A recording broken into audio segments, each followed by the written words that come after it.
Hello everyone, welcome to अक्षांश classes. तो हम डिस्कस कर रहे थे भाई डी ब्लॉक एलिमेंट्स की फिजिकल प्रॉपर्टी। तो हमारी जो आज प्रॉपर्टी हम डिस्कस करेंगे वो है फॉर्मेशन ऑफ कलर्ड आयंस और साथ में फॉर्मेशन ऑफ कॉम्प्लेक्स कंपाउंड्स। तो जो डी ब्लॉक एलिमेंट्स हैं वो सारे कलर्ड आयंस दिखाई देते हैं हमें, उसमें कुछ को छोड़ के बाकी सारे कलर्ड कंपाउंड ही बनाते हैं। कुछ एक्सेप्शनल केस है बस। उसका रीज़न क्या है? उसका रीज़न है इनकम्प्लीट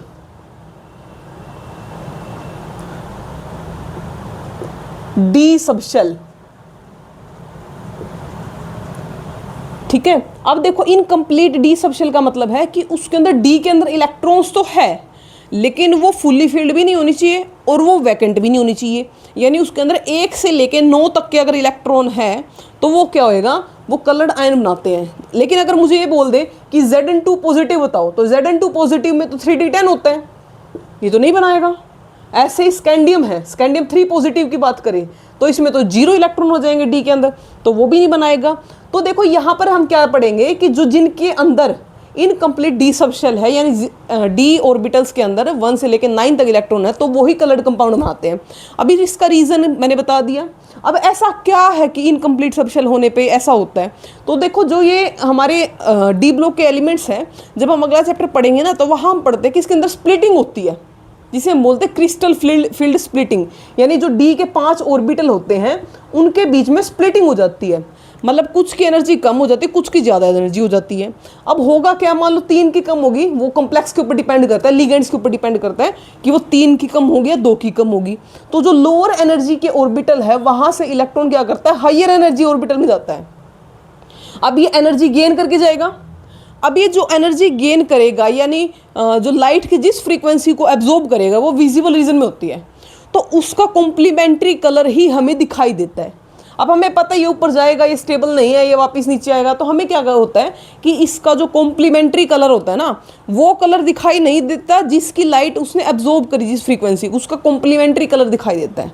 तो यही रीज़न है कि वो क्या करते हैं, कलर्ड आयन बनाते हैं। ठीक है, अब लेकिन एक क्वेश्चन आता है, आज के लिए मैं क्वेश्चन दे रही हूँ आपको। अब मैं बात करी हूँ KMnO4 की, KMnO4 और K2Cr2O7। अब इनके अंदर अगर देखोगे ना तो इसमें है +7 ऑक्सीडेशन स्टेट, इसमें है +6 ऑक्सीडेशन स्टेट, यानी डी के अंदर इलेक्ट्रॉन है 0, लेकिन फिर भी ये कलर्ड है। इसका कलर होता है पर्पल और इसका कलर होता है ऑरेंज। तो ऐसा क्यों है कि ये डी सबशेल वैकेंट होने के बावजूद भी कलर्ड कंपाउंड बनाते हैं? तो आप इसका आंसर बताएंगे, नहीं बताएंगे तो मैं कमेंट बॉक्स में आपको बता दूंगी, फिर मेंशन कर दूंगी कि इसका आंसर क्या है। ठीक है, ये हमें पता होना चाहिए। अब इसके ना फिक्स कलर होते हैं कि कुछ एक्वा सोल्यूशन के अंदर ये कलर आते हैं कि जैसे मैंने अभी बता दिया, इसका पर्पल है, इसका कलर कैसा है हमारा, ऑरेंज कलर है। कॉपर की बात करते हैं, कॉपर सल्फेट बनाते हैं तो उसका ब्लू कलर होता है। तो हर एक के ऑक्सीजन का आयरन का ऑक्साइड है उसका ब्राउन कलर होता है। तो इनके हर एक के कलर होते हैं। अब आ जाओ नेक्स्ट टॉपिक पे, फॉर्मेशन ऑफ कॉम्प्लेक्स कंपाउंड। काफ़ी इंपॉर्टेंट है ये, या इसको ये बोल सकते हैं फॉर्मेशन ऑफ कोऑर्डिनेशन कंपाउंड, जो कि नेक्स्ट चैप्टर का नाम है। तो ये कहता है कि जो डी ब्लॉक एलिमेंट्स है ना ये कोऑर्डिनेशन कंपाउंड बनाते हैं। कोऑर्डिनेशन कंपाउंड है तो औरों के भी, एफ ब्लॉक के भी है कोऑर्डिनेशन कंपाउंड, लेकिन ये बोल सकते हैं कि 95% तक जो कोऑर्डिनेशन कंपाउंड है वो हमारे डी ब्लॉक के है। तो डी ब्लॉक एलिमेंट्स के पास ऐसा अलग से क्या है कि वो कोऑर्डिनेशन कंपाउंड बना रहे हैं? तो उसका फर्स्ट जो रीजन आता है वो आता है स्मॉल साइज। सेकेंड आता है हाई चार्ज। हमें पता है ना ये वेरिएबल ऑक्सीडेशन स्टेट शो करते हैं तो इनके ऊपर हाई चार्ज होता है। अगर स्मॉल साइज है, हाई चार्ज है, तो यानी जो थर्ड आएगा हमारा अवेलेबिलिटी ऑफ डी ऑर्बिटल, कि इसके अंदर जो डी ऑर्बिटल्स होते हैं वो अवेलेबल होते हैं। यही रीजन था कि वो वेरिएबल ऑक्सीडेशन स्टेट शो करते हैं क्योंकि उसके अंदर एस और जो डी है वो दोनों के दोनों पार्टिसिपेट करते हैं बॉन्डिंग के अंदर। और यही रीज़न है कि जैसे स्मॉल साइज, हाई चार्ज, और साथ में क्या आएगा, large charge by high size ratio भी बोल सकते हैं हम इसको। क्या आएगा, large charge by size ratio. बात वो ही है जो इन 2 पॉइंट्स में दी गई है। तो ये रीज़न है जिसकी वजह से कॉम्प्लेक्स कंपाउंड बनाते हैं। अब मैं आपको एक आध कॉम्प्लेक्स कंपाउंड का एग्जांपल बता देती हूँ, जैसे कि है, एक सेकंड, ये देखो इन्होंने कॉम्प्लेक्स कंपाउंड का एग्जांपल दे रखा है बुक में, एनसीईआरटी का एग्जांपल बता रही हूँ मैं आपको।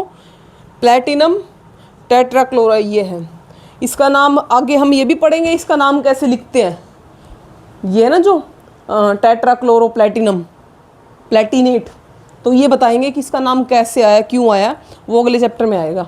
तो ये रीज़न है वही कि ये कॉम्प्लेक्स कंपाउंड की फॉर्मेशन करते हैं। स्मॉल साइज है, हाई चार्ज है, अवेलेबिलिटी ऑफ डी ऑर्बिटल। ये क्वेश्चन कई बार 2 नंबर में आया है, ठीक है। और जहाँ तक मुझे याद है शायद हमारे भी 12th के एग्जाम में आया था ये 2 नंबर, कि भाई जो ये डी ब्लॉक एलिमेंट्स है वो कॉम्प्लेक्स कंपाउंड या कोऑर्डिनेशन कंपाउंड भी लिखा मिल सकता है, उसकी फॉर्मेशन क्यों करते हैं, ठीक है। और आज के लिए आपका क्वेश्चन है कि KMnO4 और K2Cr2O7, इसमें जो डी के अंदर इलेक्ट्रॉन्स है वो 0 है, लेकिन उसके बावजूद भी ये कलर्ड कंपाउंड है, ये पर्पल है, ये ऑरेंज है, इसका रीज़न क्या है, ठीक है। Thank you and have a nice day.